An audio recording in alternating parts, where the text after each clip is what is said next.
Good morning everyone, welcome back to my channel.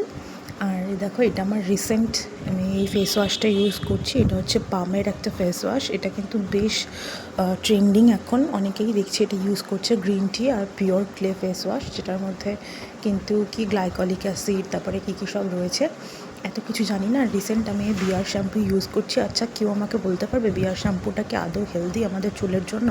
আর এটা হচ্ছে আমার ছোট্ট একটা সাজ পোশাকের জায়গা। আর কালকে বিকালবেলায় ভিডিও জাস্ট নিয়েছি, কারণ সকাল থেকে অনেক বেশি বিজি ছিলাম।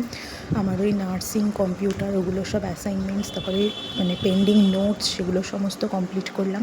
দিয়ে নেল পেন্ট একটু চেঞ্জ করলাম। আর যে কোনো মেয়ের ওয়ার্ড্রপে কিন্তু এই ডিপ মেরুন কালারের এই নেল পলিশগুলো কিন্তু থাকে, বলো। বড় নখে কিন্তু এগুলো পরতে বেশ ভালো লাগে, তবে মাঝখান থেকে না নখ ভেঙে যায়। যেমন দেখো, মিডিল ফিঙ্গার আর বুড়ো আঙুলটাতে দুটোতেই নখটা ভেঙে গেছিলো। কিন্তু যাই হোক, এই নেল পলিশটা পরে নিলাম। দিয়ে তারপরে কিন্তু মানে রাত্রিবেলা বেশ খিদে পেয়ে গেছিলো। দিয়ে খাবার দাবার রেডি করলাম। ডিনারে আমি নিয়েছিলাম গরম গরম চা আর লুচি। এদিকে বলছি, দেখো গরম লাগছে বলে আমি না নিচে বিছানা পেতে শুয়েছি। আর বালিশটা প্লিজ ইগনোর করো, কারণ ওষার পরানো নেই। নিচে ঠাকুর ঘরে বিছানা করে খাট আছে, বাট খাটটা যেহেতু মাঝখানে মানে নেই, মানে সাইডে খাট আর ফ্যানটা মাঝখানে, সেই কারণে হাওয়া লাগে না। তো যাই হোক, রাত্রিবেলা লুচি দিয়ে গরম গরম এরকম চা, ঠাকুরের মিষ্টি দিয়ে খেলাম।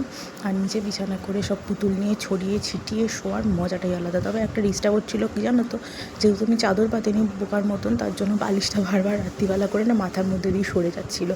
আর রাত্রিবেলা না গরমে একদম কদিন ধরে ঘুম আসতে চায় না, তার জন্য কিন্তু বেশ রাত অবধি জেগে থাকতে হচ্ছে। আর ঠাকুরের গান চালিয়ে কিন্তু আমি ঘুমানোর চেষ্টা করছিলাম। তারপরে যাই হোক, ভোরবেলা ওই 3টের দিকে ঘুম এসছে, আবার কিন্তু 8টার মধ্যে ঘুম ভেঙেও গেছিলো। আর এদিকে দেখো, চা করতে গিয়ে ঘেমে নিয়ে কী অবস্থা। যাই হোক, এইভাবে দিনটা শেষ করলাম।